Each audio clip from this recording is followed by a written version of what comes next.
Literature লাভার্সে আপনাদের সকলকে স্বাগত জানাই।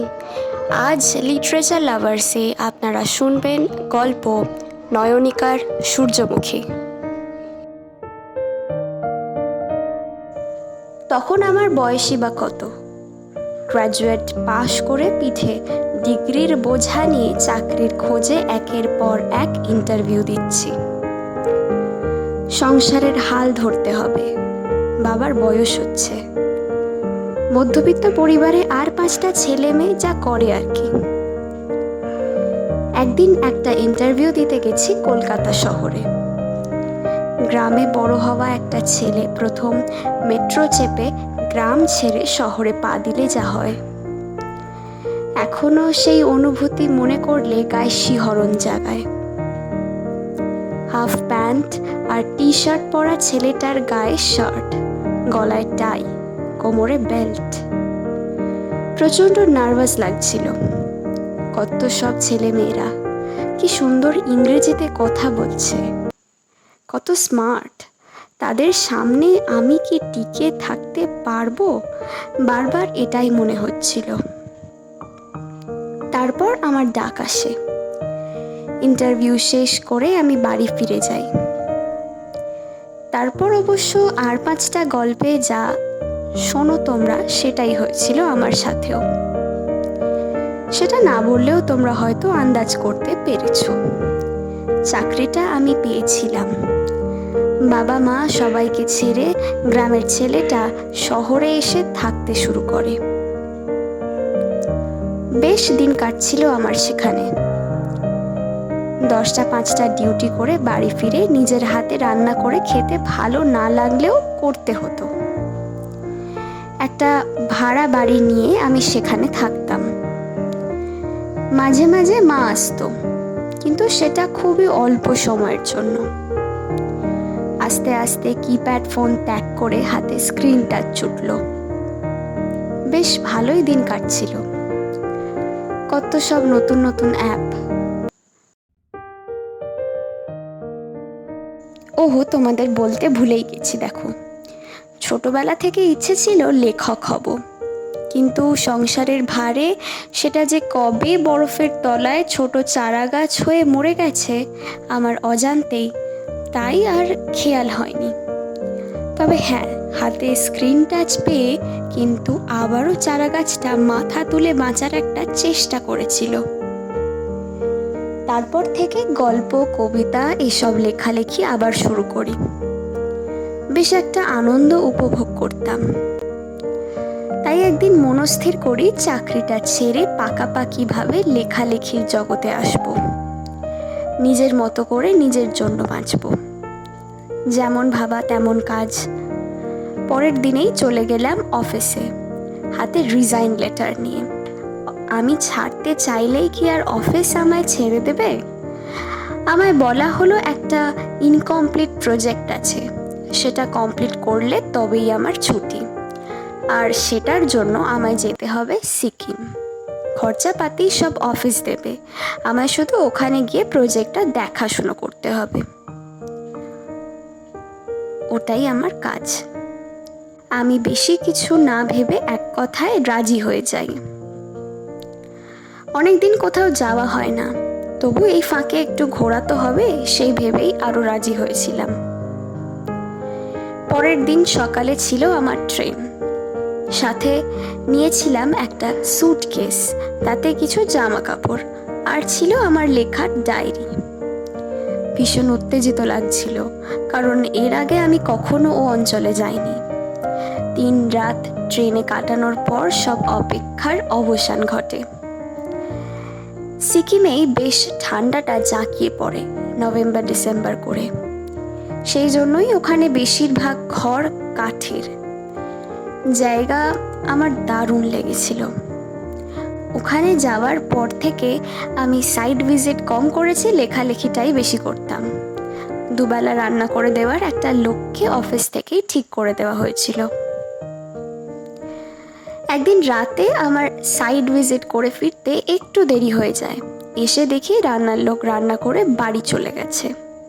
কিছু খেতে ইচ্ছে করছিল না, তাই একটু কফি বানিয়ে লিখতে বসবো বলে ডায়েরিটা সবে মাত্র খুলেছি। কলিং বেলটা একবার বেজে উঠল। ওই অঞ্চলে কেউ আমায় চেনবার কথা না, তাই একটু অবাক হয়েছিলাম প্রথমে। তারপর 7-5 ভেবে দরজাটা খুলতে যাব, উঠতে গিয়ে হাত লেগে কফিটা গেল পড়ে। কোনো রকমে তাড়াতাড়ি করে মুছে গেটটা খুলতে গেলাম। ও বাবা, গিয়ে দেখি কেউ নেই। একটু মনটা কেমন হলো। হয়তো খুলতে দেরি হয়েছে বলে দাঁড়িয়ে থাকতে থাকতে বিরক্ত হয়ে চলে গেছে। বেশি কিছু না ভেবে গেটটা বন্ধ করতে যাব, তেমন সময় দেখি একটা কাগজ পড়ে আছে পাপোশের ওপর, হাতে লেখা ওয়েলকাম নোট। একটু অবাক হয়েছিলাম, হাতের লেখাটা চেনা বলে তো মনে হলো না, আবার মাঝরাতে এসে ওয়েলকাম নোট, ব্যাপারটা কেমন জানি খটকা লাগতে শুরু করলো। ঠিক করে বুঝে উঠতে পারলাম না। খুব ক্লান্ত লাগছিল, বেশি কিছু তাই না ভেবে আমি ঘুমোতে চলে যাই। পরের দিন সকালে উঠেই আবার আমায় সাইট ভিজিটে যেতে হতো। তাড়াতাড়ি ব্রেকফাস্ট করে আমি বেরোবো বলে সবে মাত্র রেডি হয়েছি, আবার কলিং বেলের শব্দ।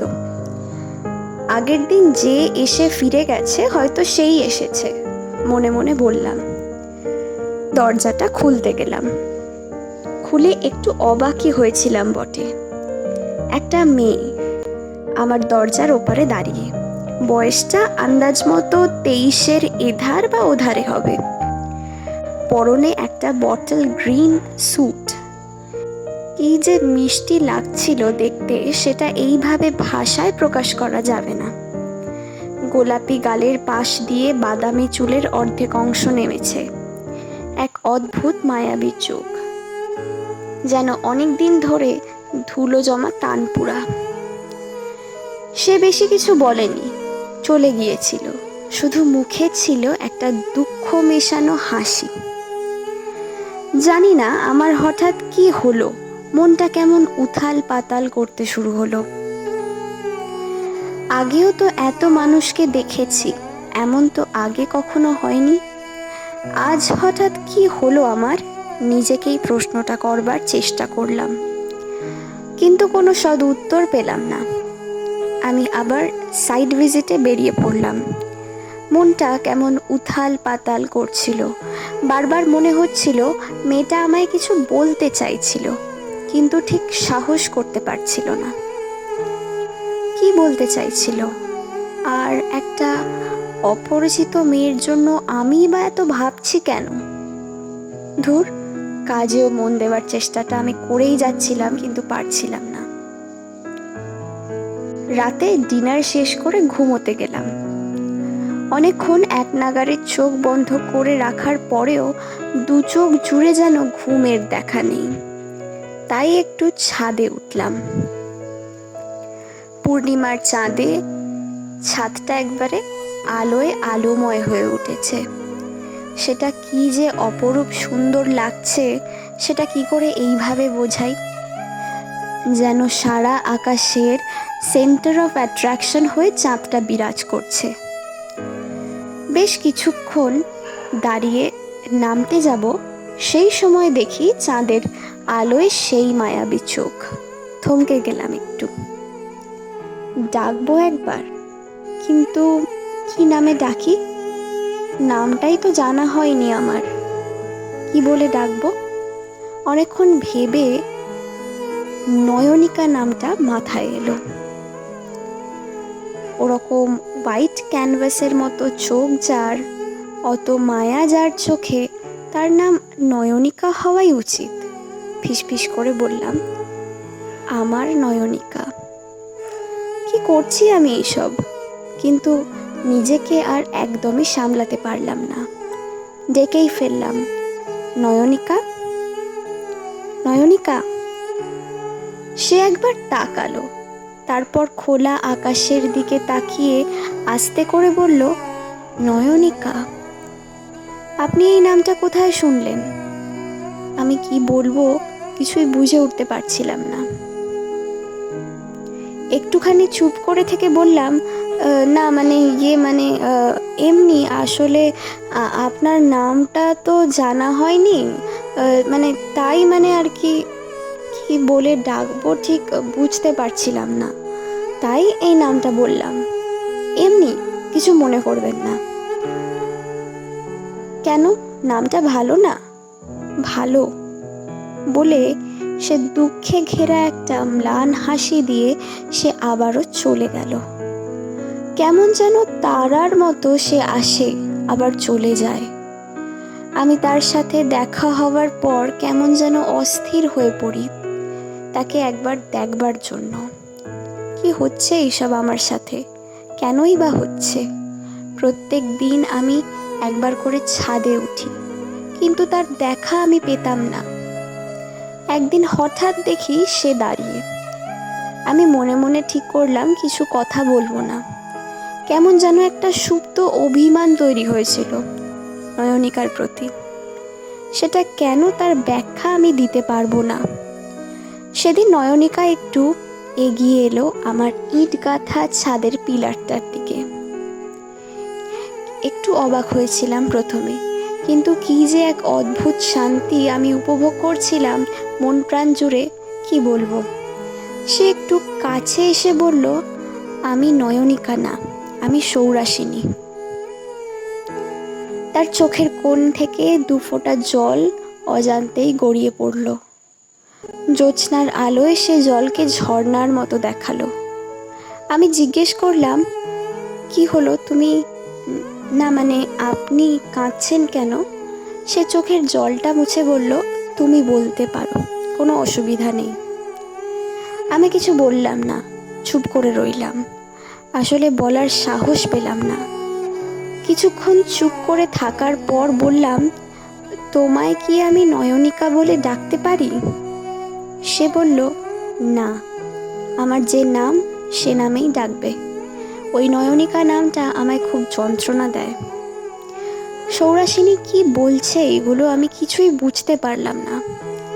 বোঝার চেষ্টাটাও অবশ্য করলাম না, শুধু মনে হচ্ছে ওর মুখের দিকে তাকিয়ে থাকি। সৌরাসিনী মানে আমার নয়নিকা আমায় জিজ্ঞেস করলো, তুমি সিভিল ইঞ্জিনিয়ার না? আমি বললাম, হ্যাঁ। সে আমায় বলল, আমার একটা উপকার করতে পারবে? হ্যাঁ বলো, নিশ্চয়ই, আমি বললাম। নয়নিকা বলল, আমার এই ছাদটা তুমি কি একটু পুরোটা ঘিরে দেওয়ার ব্যবস্থা করে দিতে পারবে? এমন অদ্ভুত ইচ্ছে কেন? এত সুন্দর খোলামেলা ছাদ, জ্যোৎস্নার আলো এসে কেমন সুন্দর করে ছাদটাকে আলোময় করে তোলে, চারিদিকটা এত সুন্দর দেখতে লাগে, তাহলে ছাদটা ঘিরতে চায় কেন? আমি বললাম, কেন, বাড়িতে কি কোনো বাচ্চা আছে? না। তবে? ও কিছু বলল না। আমি আর কিছু জিজ্ঞেস করলাম না। আমি বললাম, কবে করাতে চাইছো? কাল থেকেই, ও বলল। আচ্ছা, কাল হয়তো হবে না, কারণ সব কিছু জোগাড় করতে একটু তো সময় লাগবে, আর আমার লোকজন আছে, তারা এসে করে দেবে, হয়ে যাবে কাজটা। যা করবে একটু তাড়াতাড়ি করো প্লিজ, আমার হাতে বেশি সময় নেই। সময় নেই কেন? এখান থেকে চলে যাবে নাকি? আমি নিজের মনে মনেই ভাবলাম। অনেকগুলো প্রশ্ন আমার মনের মধ্যে ঘুরপাক খাচ্ছিল, কিন্তু আমি কিছুই জিজ্ঞেস করলাম না। আমার নয়নিকা চলে গেল। আমি পরের দিন জিনিসপত্র জোগাড় করে আমার লোকজনদের বলে রাখলাম পরশু থেকে কাজ শুরু হওয়ার কথা। রাতে খেয়ে দিয়ে আমি ছাদে উঠেছিলাম, কিন্তু সৌরাসিনী আসেনি। আমি একাই থেকে কিছুক্ষণ চলে এসেছি। ওকে ছাড়া আমার দিনগুলো যেন কাটতেই চায় না। মেয়েটা কেমন জানি আমার অভ্যেস হয়ে গেছে। পরের দিন কাজ শুরু হওয়ার কথা ছিল, কিন্তু বৃষ্টির জন্য সেটা নেক্সট ডে পোস্টপন করতে হলো। রাতে ছাদে উঠে ছাদের দরজাটা সবেমাত্র খুলেছি, একটা কি জোরে কিছু একটা পড়ার শব্দ হলো। আমি তাড়াতাড়ি গিয়ে দেখলাম একটা ছোট্ট পাথর চাপা দেওয়া সাদা রঙের পেপার, যার একটা কোণ উঠছে হাওয়ায় মাতাল হয়ে। তাড়াতাড়ি গিয়ে পেপারটা হাতে নিয়ে একদম থ হয়ে গেলাম। এক ছুটে নিচে গিয়ে দেখি ইতিমধ্যেই অনেকেই জড়ো হয়েছে, আর সৌরাসিনীর সাদা ওড়নাটা পাশে পড়ে, অর্ধেক অংশ রক্ত লেগে। আমার হাত পা থরথর করে কাঁপছে, আমার এগোনোর এক ফোঁটা সাহস নেই। সবাইকে শুধু বলা বলি করতে শুনলাম, মেয়েটা খুব ভালো ছিল। ছুটে ঘরে এলাম, সাদা কাগজটা কোথায় রেখেছি তন্ন তন্ন করে খুঁজতে। অনেক কষ্টে সেটা খুঁজেও পেলাম। গোটা গোটা হাতের লেখা, যেমন মায়াবী চোখ তেমন সুন্দর হাতের লেখা। লেখা ছিল, অনেক ধন্যবাদ, তুমি আমার জন্য অনেকটা করলে। তুমি যখন প্রথম নয়নিকা বলে ডেকেছিলে আমি অবাক হয়েছিলাম, কারণ ওই নামে শুধুমাত্র আমায় আমার মনের মানুষটা ডাকতো। সে চলে গেছে তার নয়নিকাকে ছেড়ে, আজ 10 দিন হলো। আমি খুব খারাপ জানো, আমি দায়ী ওর চলে যাওয়ার পেছনে। ও আমায় ভালোবাসতো, মন প্রাণ দিয়ে সবটুকু উজাড় করে আমায় ভালোবাসতো, কিন্তু আমি তার মূল্য দিতে পারিনি। একদিন ওর কাছে একগুচ্ছ চিঠি আর গোলাপ পেয়েছিলাম, অন্য মেয়ের নাম লেখা। খুব রাগ হয়েছিল, অনেক উল্টোপাল্টা কথা শুনিয়েছিলাম। ও অনেকবার চেষ্টা করেছিল আমায় বোঝাবার, কিন্তু আমি বুঝিনি। আমি বলেছিলাম ও ঠকিয়েছে আমায়। তারপর থেকে ওর ওপর দোষারোপ করা এবং ওর সাথে আমার সম্পর্কের তিক্ততাটা বাড়তে থাকে। একদিন ও এই বাড়িতে এসেছিল আমার কাছে ক্ষমা চাইতে, অনেক করে বোঝাতে, কিন্তু আমি কিছুই শুনতে চাইনি। খুব অপমান করেছিলাম ওকে। এক ছুটে সঙ্গে সঙ্গে ছাদে আসে এবং ওর উপহার দেওয়া এই সূর্যমুখীর গাছটার পাশ থেকে সব শেষ। পরে আমি জানতে পারি ওর এক বন্ধু ওকে ওই গোলাপ আর চিঠিগুচ্ছ রাখতে দিয়েছিল, যাতে কেউ তাদের ভালোবাসার ব্যাপারে জানতে না পারে। ও আমায় মন প্রাণ দিয়ে ভালোবেসেছিল, আমার সুখ দুঃখে পাশে ছিল। আর তাকে কিনা এইভাবে ভুল বুঝলাম আমি, একবারও তার কথা বোঝার চেষ্টাই করলাম না। আমি কি করে বেঁচে থাকি বলো? আর সবাই হয়তো ভাবে ওটা একটা অ্যাক্সিডেন্ট, কিন্তু সত্যিটা তো আমি জানি। সবাই আমাকে অনেক ভালো ভাবে, কিন্তু আমি তো ভালো নই। আমি আর এই বোঝা বয়ে বেড়াতে পারছিলাম না, তাই তোমায় বলেছিলাম ছাদটা ঘিরে দিতে, কারণ এই ছাদে ওর স্মৃতি আমায় তাড়া করে বেড়াতো। কিন্তু ভগবানও চান না পাপ করে কেউ শাস্তি না পেয়ে থাকুক, তাই আমি আর পারলাম না এই বোঝা বহন করতে। ভালো থেকো, আর পারলে লেখাটা ছেড়ো না। তোমার লেখা পত্রিকা থেকে আমি পড়েছি, খুব সুন্দর লেখো তুমি। আমি সত্যিই বুঝতে পারিনি ওই মায়া ভরা চোখের পেছনে এত যন্ত্রণা লুকিয়েছিল। হয়তোবা যে প্রশ্নগুলো মনের মধ্যে ঘুরপাক খাচ্ছিল সে সব করলে নয়নিকা, না, ওই নামটা কি যন্ত্রণাদায়ক বলেছিল। আমি আজ থেকে ওকে সৌরাসিনী বলেই ডাকবো। সৌরাসিনী হয়তো বেঁচে যেত, শেয়ার করে একটু হালকা হতে পারত। আমি বিকেলে ট্রেন ধরেই ব্যাক করলাম কলকাতাতে। ওই এক সপ্তাহের ঘোরাটা আমি ভুলতে পারবো না কোনো দিন। এসেই আমি কোম্পানি থেকে রিজাইন দিয়েছি, পুরোপুরি লেখালেখির ওপরেই ফোকাস করেছি। আজ 30টা বছর পেরিয়েছে, কিন্তু সৌরাসিনীর সাথে সেই 7 দিন কাটানো ওই আলাপটা আমায় শেষ 30 বছর বাঁচতে সাহায্য করবে। কবিগুরু রবীন্দ্রনাথ ঠাকুর বলেছিলেন, এরা সুখের লাগি চাহে প্রেম, প্রেম মেলে না, শুধু সুখ চলে যায়। সত্যি একটা জেনারেশন পুরো ভালোবাসা পাওয়ার আশায় নিজেদের ভালো থাকাটাই হারিয়ে ফেলছে।